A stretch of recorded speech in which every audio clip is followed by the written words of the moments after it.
Varsity Club, welcome back to another classic.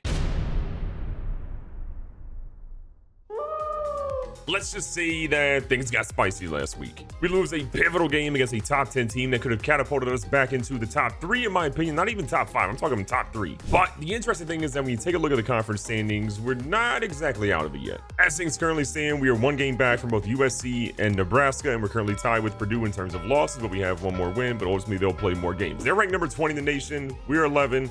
Nebraska 7, and USC's number 8. Now, USC's final 3 games are against Wisconsin, Stanford, and UCLA. They have the potential to maybe trip up in one of those games, but more than likely not. Nebraska, on the other hand, has some major games coming up for them. They obviously beat us last week by 3, but they have Purdue, who's number 20 in the nation, Illinois, Wisconsin, Minnesota, and Iowa.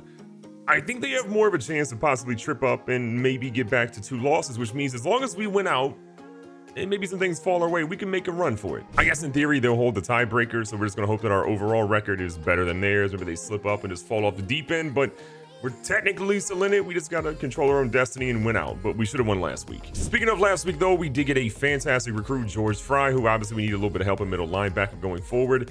Great speed, tackles pretty solid. His block shedding is a 90 though, which makes me really excited to see what this guy can ultimately do for us. And he actually has good zone and man coverage compared to a lot of our other linebackers. Interesting enough, we also have Ben Williams, who we just brought on board for a QB spot. We actually were sitting at like number 6 for him as a team. So we're gonna see what ultimately happens. Good speed, acceleration, though power is pretty solid, though accuracy needs a whole lot of love. He's a little bit of a project, but great elusiveness, high injury rating. We'll give him a shot. In terms of the college football playoffs poll, you have Notre Dame, Miami, Clemson, Arizona State, and Michigan, the team up north. Not a lot really ultimately changed here, except Michigan goes from 6 to 5. You see some other teams you're going to ultimately fall out. We're the team that, fell out from number 5 to number 11. So not the end of the world. I like that we're number 11. There's still an opportunity for us to maybe make a play for the college football playoffs, but there's a whole lot that has to happen. Jason Barr is narrowly hanging on to that top Heisman spot. The 2 touchdowns probably helped him more than the 63 yards, but Robinson is there. You see Johnny Turner there. You see Cedric Smith from Miami up there as well as Cam Daniels from Arizona State, who's a 99 overall redshirt sophomore. Out here with Cedric Thornton, who apparently is feeling healthy enough to contribute at a quarterback, and we're just going to pray the offensive line can protect him more. I think offensively, we've been just not the team I thought we would be. We've been a little bit one-dimensional, where we've had really the run game carry us all year. There was a lot of love from Cedric Thornton, I think, at the end of last season, and then coming into this year, you just saw the natural progression of things would have him being, up there as one of the best QBs in the nation. And I think at times we've seen him, show the talent to be one of the best QBs in the nation, but at other times we've seen kind of the complete opposite. That is one of the main reasons why you're seeing on the recruiting side. Obviously, we got Patrick McDonald. We're looking at Ben Williams now. There's some quarterback prospects we're just ultimately entertaining. And if we do happen to lose another game this season, you can kind of expect that Joe Kendrick will get a little bit more playing time than what he's getting already.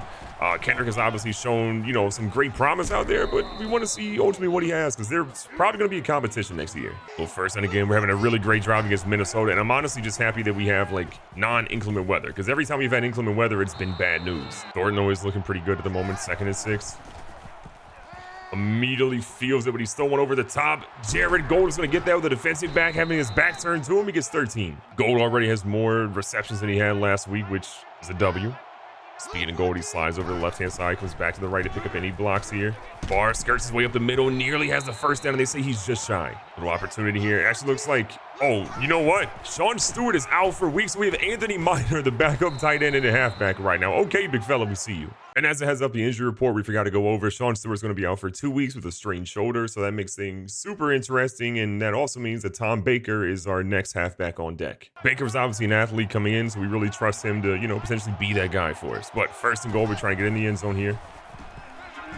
Little play, Jason Barr, 4-yard receiving touchdown. Not exactly what we wanted, but it worked out how we needed it to, and we'll take the lead. Minnesota's going to try their hand at offense, but I like what our potential chances are here. Look at Stephen Lowe forcing a big hit already. Great little start to the game on defense. See what we have on 2nd down. They're opting to go for the run. We got guys set in the edge, and Bass is already stepping up. Big 3rd down and 12 here. Obviously going to play the pass the whole way. Looks like a halfback screen. They lost their guy, though, and we end up getting a big hit, losing 8 big yards. Look at Davy Jones-Locker getting his first sack of the game. So we get to come out of there, and we get a nice little, stop on defense, which again is a massive W. This team is needing something to bounce back after last week. And with this being a conference game, obviously it's super important we can come out of here with a W, but it's also super important our people block. Are you kidding me? I'm genuinely surprised that Thornton hasn't really gotten seriously hurt this season. As many times the offensive line has just let him out and just not bailed him out and just put guys in his face nonstop. I'm surprised he's still standing. Big fourth down coming up. We're going to go ahead and see if we can get this one to work. Thornton under center. Thornton looking for the bootleg. He's got plenty of room. It was the play design the whole time. He's going to get down smartly. He's going to get the first. Play execution was absolutely perfect there. We got the empty side of the field. We needed for Thornton to get a big run, and he got that and so much more. Barr goes up the middle to the left-hand side, but it's only worth 3. Big play coming up here in 2nd and 7. 2 minutes left here in the first. Jeremy Willis running a beautiful route. Jeremy Willis inside the 10. Thornton and Barr in the backfield.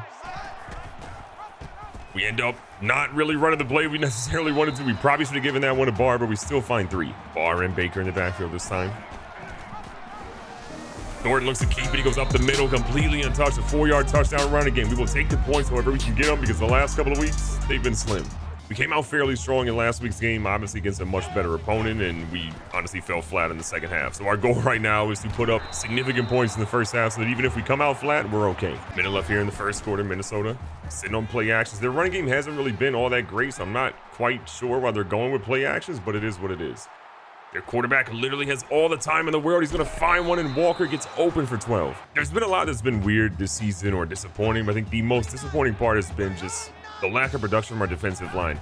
I really thought Mullins was on his way to be a household name and be a day 1 draft pick, but the way Mullins has played now, I think he might fall out of the first round. And I get it, early on in the season, there were a lot of double teams, maybe even some triple teams his way, but these last couple of weeks, they've sort of backed off of him. Last play here in the first quarter, they're going to slide their tight end over in motion. We're going to watch the running back out of the backfield. He's going out to the deep left. Low and company's trying to get there. We end up standing him up, and he only gets 4. Absolutely massive 3rd down here at the start of the second quarter. Their QB throws one. Bernard Harvey says, I'm tired of getting pushed around. Bernard was going to pick one off. Maybe he should have stayed in the end zone, but we will take the interception. And their quarterback, Nick Carpenter, can't believe it. Deep in our own territory here. We got Barr in the backfield as well as Jared Gold potentially setting a block. Thornton throws one immediately right back to Minnesota, who is going to find themselves immediately in the end zone. We hate it here. It has been an absolutely rough year for CVU. The passing game has just been not quite there. We tried a lot of different things. We haven't been able to get it going. Coach Mervin McMervin cannot be happy with this production right now. But the run game honestly looks good. Thornton's turnovers seem to come at the most inopportune times possible, and it's tough. The downfield passing attack just hasn't quite been there. But speaking of the devil, we see one deep to RJ Riley, who hauls in a big one for 29. First down again after that great throw, which we haven't been able to say a ton this season. A little dump off pass to Jeremy Willis, who picks up what looks to be 8. 2nd and short. Thornton shotgun again with Barr. He's throwing this one away, and thank God. He wanted to go deep, but he just couldn't get the time to get his feet set. Big 3rd down, 2 yards to go. Barr, plenty of room here, is going to bounce off one defender and picks himself up 7. Jason Barr just shy of 50 yards, nearly ready to eclipse what he had in all of last week's game with 63 total yards. Just an abysmal number for him. Tom Baker goes to the middle. His first rush of the game goes for 2. Baker stays in the game here. It's him and Thornton in the backfield. This one's going to be held by Thornton, who again only gets 1, but it's positive. Jason Barr coming back in the game. Little halfback screen died up. These have been stifled kind of recently, but we're trying to get something going. Barr cuts it back up, but again, nowhere to run, nowhere to be blocked for him, and he's 4th down. We'd love to go ahead and fake one. We'd love to go ahead and go for it, but we're not. We're going to go ahead and kick it off of the goalpost. USC, by the way, is in upset territory, which is great news. We need this right now, okay? We absolutely need that. I believe it's the first missed field goal we've seen from Kirk Hancock all season long, and it's unfortunate. They go right back here to a QB read option, but look at Mike Hemphill making a play in the backfield. Hemphill's been one of those guys that has been not his usual godly self that we've had. His first couple of seasons were great. This season has definitely been less of what we're used to. And that's not saying that Hemphill is bad. It's just saying that we're waiting to see those major plays we had in previous years. A little dump off pass to Daniel goes nowhere. We're going to get a big stop here coming up for 4th down. Hemphill back here to return one, trying to get the Minnesota crowd a little trash talk going. Barely any CVU fans actually made the trip from Ohio all the way up to Minnesota, which is unfortunate, but you know what? We'll still put on a show. Hemphill actually muffs that one. Stephen Lowe is returning it. Not exactly what we wanted to see here. Stephen Lowe goes to return that one. Hemphill, we talked about not having the greatest season. He muffs the punt, and it could have been bad. First down, 4 minutes left in the first half. There's just no time. We know we have to run play action a little bit to keep him honest, but good Lord, we got to get better results when we're getting it right now. Williams comes in motion. Little fake to him. We get the block we sort of need. Thornton sees a guy, floats it over the other side. This one is tipped away by Chauncey Anderson at the last second. Big 3rd and 20. We find a way to get a conversion. Thornton sliding over. Thornton's got one man to beat. Thornton cuts it back up, and look at Cedric Thornton get 26 yards. Passing game has not been great for him the last couple of weeks, but good Lord, what a run. Another first down. Thornton absolutely gassed at the moment. Got his guy inside. That's Mr. Wilson himself, who's down after 22. 3 minutes left in the first half. It's been an interesting drive. Barr goes up the middle only for 2 this time. Barr and Thornton ready to get it going again.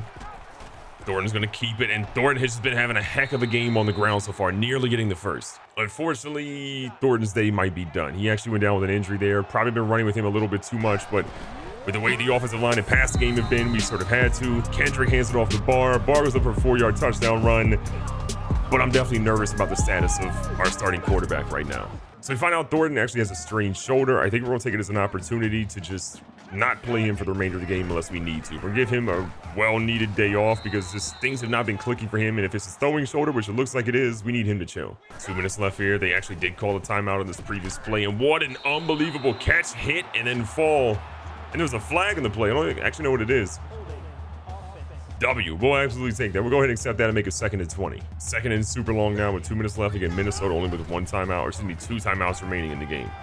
And him going over here to the edge, but their guy goes out of bounds and he gets no yards. 4 for 6, only 25 yards in the afternoon let up in the passing game. You love to see what our defense is doing against Minnesota's passing game. And they go with the run, which honestly I didn't fully expect here. And then we see Hemphill come from the left side of the field all the way to the right to stop him after 12. Hemphill desperately needing a good return. We haven't seen a good return here from a long time right now. They're likely going to waste a little bit of time. We want to make sure we have all of our timeouts. I think we'll be in a good spot.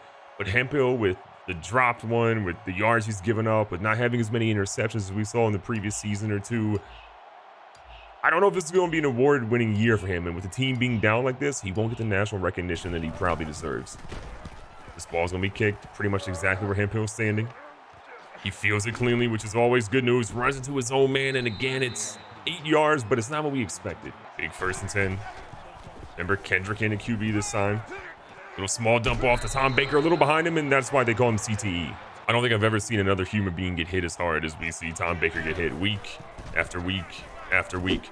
Right over the middle, though, is Tom Baker. It's enough of the concussions. I'm trying to run, and Baker is not going to get touched on this play. Kendrick to Baker. Got ourselves 6 points.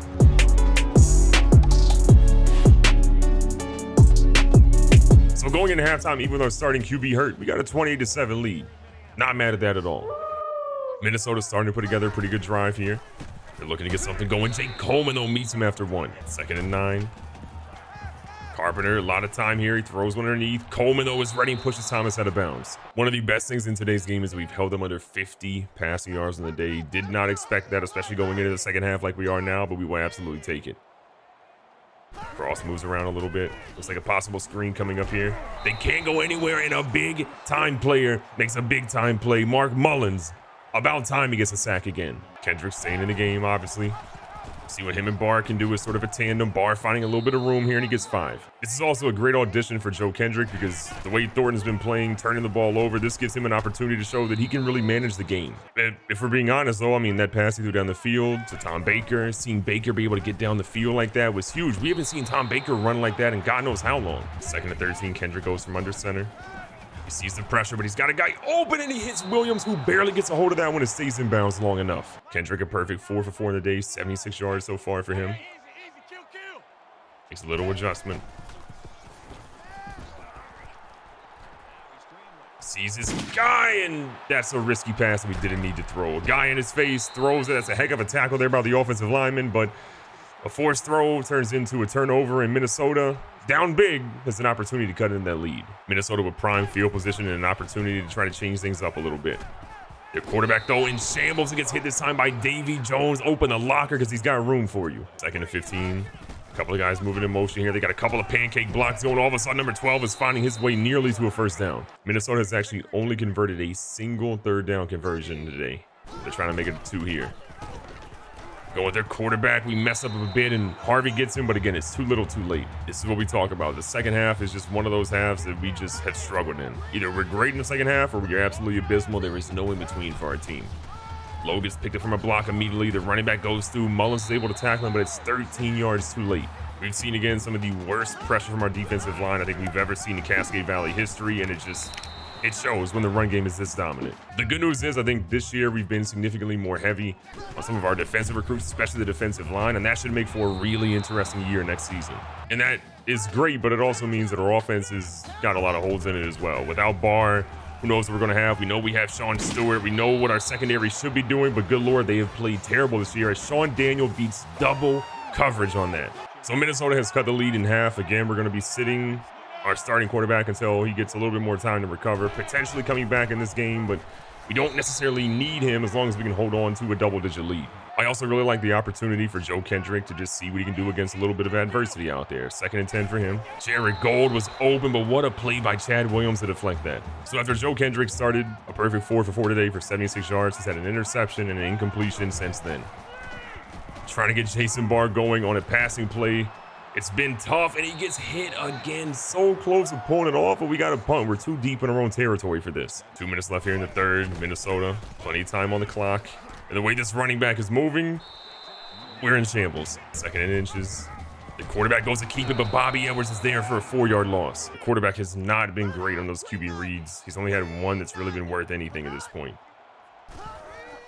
Looks like a screen's coming up. Stephen Lowe immediately getting over there, but look at this. Another big play. Davy Jones has opened up the locker for everybody. 3 sacks on the game. What we'd love to see is a good return from Mike Hemphill. We desperately need one of those from him. It's been a minute. It's been a minute. He had one obviously in the previous game that went pretty far, but we're looking for that electricity. We just haven't quite seen it this season. And he fumbles. It goes into Tim Wade's hands, but what is going on with Mike Hemphill? Someone check on that man. Hemphill is on a short list to lose some of his duties the way he's playing right now. He's dropped, obviously, a punt return earlier. He comes out here with, losing one again. Things are a little bit in shambles for Hemphill. Going right back to Barr here in 2nd and 8. Barr, again, running into his own blockers. Not a lot of room for him to maneuver. Jason Barr is running the risk of being off the Heisman list between the team losing these last couple of games and having some issues to now how his play has been under 100 yards the last couple of weeks. It's not looking good for the dude that was once one of the best players in college football. He's now looking pretty human. We enter the 4th quarter without scoring at all. In the 3rd, it's just been dicey for us. This is our problem. In the 2nd half, I just don't recognize this team at all. Barr breaks some ankles, hits him with a spin move. Jason Barr doing some stuff. Jason Barr says, "You call me a mere mortal? Look at me now. One of the best players in college football is back." Big-time players make big-time plays, and good Lord, Jason Barr just put the team on his back. With a bad Minnesota football team being right there in the mix of things, he says, "Not today. I'm going to let my team know I'm coming out here to get us a victory, even if our defense is letting us down." Minnesota has somehow scored 14 points despite not having really 100 yards total offense. That just shows how bad we've been at really turning the ball over and just keeping them out of the red zone. 2nd and 6. Again, 7 minutes left here. Another slant route that we're getting torched on. This time is Matthew Fowler. Things are looking bad. We can't really cover any of these guys at the moment. I'm blown away, and Dwayne Cole is right there, and he could have turned around a little bit quicker, but he's not psychic. Playing for the pass here. 6.5 minutes left. They go for a run. Wasn't exactly expecting it, but what a big hit on Jason Reed. 3rd and 10. Playing for the pass the whole way. No shot. They go with a halfback draw or even a run here. It's like a halfback screen. We have no one over there. We got one guy that can stop him. It's DeMel Hill. We can't get there. Coleman can't. Bass can, and Coleman comes back, but it's 15 yards later and they got the first. This defense will one day be elite again. It may not be this season. It may not be next season, but good Lord, I promise we'll be elite again at some point. They throw with a pass. Harvey gets burnt, torches a guy, grabs him, but it's down at the 3. Not too long ago, they didn't even have 100 passing yards. Now they've well eclipsed that. Go with the run. They got a couple of guys there. Bobby Edwards can't stop a running back, and he stiff arms him into the touchdown.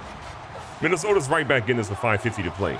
5.5 minutes left. We got to get some first downs here. First downs, cook this clock. 2nd and short again. Kendrick and Barr in the backfield. They're obviously watching Barr just because how good Barr's been. But hold a second. Joe Kendrick's got some room. Joe Kendrick, off for the longest run of his career so far, cuts back, and he gets 51 yards later. We see you, Joe Kendrick. We see you. The previous drive, Jason Barr obviously marched in the field, had a major touchdown off some incredible plays. Now with Joe Kendrick running out of the backfield like he is, it's not looking good for Minnesota. Baker picked up about 7 on that play. We got Barr coming right back in. 2nd and short. You're starting to see us wear the clock down a little bit. Barr comes back in. He got enough for the first. It's Kendrick and Baker in the backfield this time. Kendrick again is going to take it, but he's going to slide this time because he is pretty gassed. 2nd and 6 yards to go. Making him play the pass the whole way. Kendrick says, you know what? I'm going to make him play that. I'm going to run it in. And Joe Kendrick, 11 yards later, he's in the end zone. The young fella showing some moxie out there.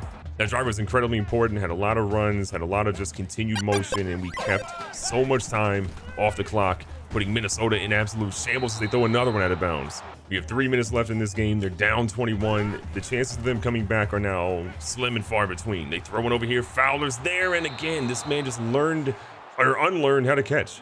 One good thing I can say about the defense is we've made them 4 for 10 on 3rd down conversions. Obviously, they're probably in 4 down territory, though. They throw one. Coleman obviously getting torched. This tight end has been not even easy to cover today. We're going to keep our guys in zone a little bit to help out. Still playing the pass the whole way. Carpenter back. Plenty of time. Throws one. DeMel Hill gets torched, and it's Dan Jordan this time. Minnesota has very quickly gotten on the field, and this has gotten scary very quickly. 2.5 minutes to play. They go underneath, which is exactly where we want them to be. 2nd and 5, trying to get the defense a little bit hyped up, but this crowd just knows something's going crazy as their quarterback immediately gets rid of it again. We've switched pretty heavily to, a little bit more of zone coverage right now, but we have some backups in because a lot of our guys are gassed. They go for a run. This dude is running all over us, and we stop him, but it's literally at the 2. This is one of those tough games where it feels like it's only a matter of time if they get back in the end zone. Wade up the middle with a big hit and stops him for a loss of 3. Got our guys trying to make a stand here, playing for the pass. We got a guy on a drag route. DeMel Hill is going to make a stop, and I think Hemphill's leg kept him out of the end zone. 6 tackles in the game for Hill. 3rd and goal. Carpenter in there with Thomas. He completely whiffs in the backfield. We had a chance to maybe stop him, but again, they've cut the lead, but there's only 1:10 left now. Obviously, Minnesota knows they have to go for 2. Go for an extra or an onside point here. Onside kick. Where's their heart? RJ Riley sticks his nose out there, gets that one, runs over defender. We've got the ball back. With 1:09 left, we're in almost field goal range. And we've got a 14-point lead, but they have all their timeouts. So if we don't play things right, they could definitely come back out here. But Jason Barr don't care about your feelings. Jason Barr says, I'm going to go all the way out here and get down to the 2-yard line. 34 yards later, are you kidding me? Minnesota immediately calls a timeout, but it don't matter. Jason Barr is trying to make sure he keeps that Heisman status looking great. He goes right up the middle, gets a 2-yard touchdown. That's going to seal the deal. A little bit of a crazy game. Joe Kendrick obviously playing the vast majority of the afternoon for us. We obviously saw our starting quarterback get hurt, but Barr gets 150 in the ground, 16 through the air, 4 total touchdowns. That's the Jason Barr we've been missing. Recapping the stats, Kendrick was 6 for 8, 94 yards, touchdown, a pick. We see Thornton go 11 for 15, 140 with 1 touchdown and 1 pick. Neither quarterback really had an amazing game, but we did definitely see some moments from Kendrick today, which is reassuring somewhat. On the ground, Barr goes again for 150 with 3 touchdowns. We see Thornton go for 60, Kendrick go for 76 with 1 touchdown, as well as Thornton getting in the end zone. From the receiving side, Barr had 5 for 16, which is not great, but he got a touchdown.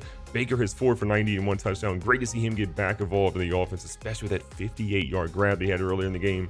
As we move to the defensive side of the ball, Coleman and DeMel Hill both had 6 tackles. Didn't really love a lot of our defensive effort today, but I do love what I saw from David Jones. Mr. Locker was ready to go. 3 big sacks. You see Mullins finally get a sack again, which is obviously great to extend his record. Interceptions, we had 1 from Bernard Harvey early in the game, but really there was not a lot to love. If we get our defensive line playing like this, especially David Jones and Mr. Mark Mullins, if we can get our secondaries to be a little bit more active in terms of deflecting balls and making it a little bit more difficult to catch the passes, I will be happy. Our offense can be what they are right now, but our defense has to be better. And if they are better, we're dangerous. Be safe, be smart, tell somebody you love them. Catch you guys in the next one.